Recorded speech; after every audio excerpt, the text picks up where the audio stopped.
Tell me a little bit about Ted the Caver. What prompted you to write it? Well, right now my hobby is disc golf or frisbee golf. Before that, it was mountain biking. Before that, it was caving.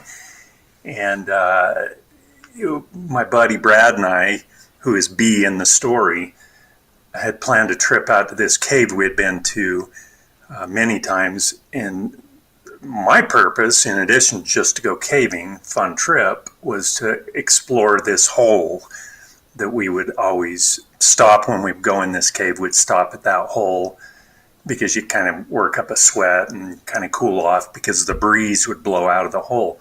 But I had never looked at it before with the mindset of, is it possible to get past this hole? So I wanted to go do that.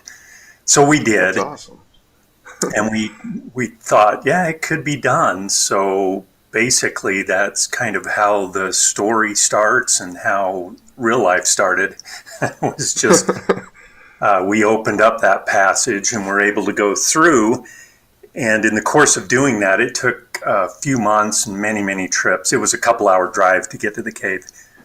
And it took a couple months. But meanwhile, I was keeping my friends and family up to date as to our progress. So when I got done, I thought I ought to take my caving journal, which I'd been keeping in journal the whole time, and just publish it online. And then I just had the thought, why don't I embellish it a little bit, make it interesting? And that basically the story that became known as Ted the Caver was born at that moment, almost intact, as I recall. Because it definitely starts. I mean, the first several pages, or it's not really pages, but several entries are. There really is no horror element to it. It's just a straight up caving journal. Yeah. Correct. Little bit of hints of what was to come, but seeds and being probably planted. What was that? I was just saying little seeds being planted.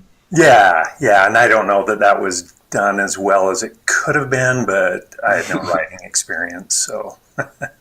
Right. I mean, for no writing experience, that it turned out really well. Thanks.